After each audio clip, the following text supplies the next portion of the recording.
Hello, my name is Nate Veit, and today we'll be going over the basic safety and components of the milling machine.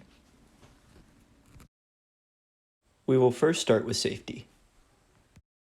Before entering the shop, you have to make sure that you're wearing these two major things: safety glasses and closed-toed shoes. Also, for those with long hair, make sure to tie it up. Once you are ready to begin working on the mill, you will also need to take these safety precautions into consideration. You are not to wear any types of loose clothing, jewelry, wired earbuds, or gloves, and your sleeves must be rolled up. You also might want to consider wearing hearing protection if you have sensitive hearing. Now that we have gone over the basic safety requirements, it's time to learn about the components of the mill. The mill is comprised of 11 major components. The on-off switch, used to turn the mill on and off. The motor, which powers the mill. The spindle, where the collets and bits are held. The machine head, where you can access variable speeds for the spindle and replace collets.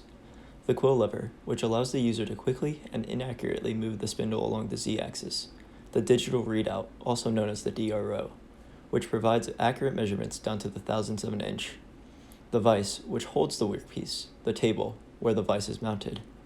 The X traverse crank, which moves the table in the x-axis. The Y traverse crank, which moves the table in the y-axis. And the knee crank, which precisely controls the table along the z-axis, unlike the quill lever. Along with the physical components of the mill, there are a lot of detachable components used to carry out varying functions on the mill. R8 collets are used to hold different sized roughing end mills and drill bits to allow for a variety of holes and slots.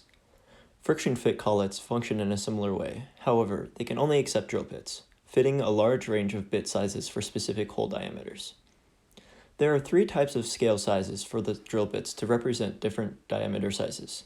There is the letter scale, ranging from A to Z, smallest to largest, the fractional scale, and the number scale, ranging from 1 to 80, largest to smallest.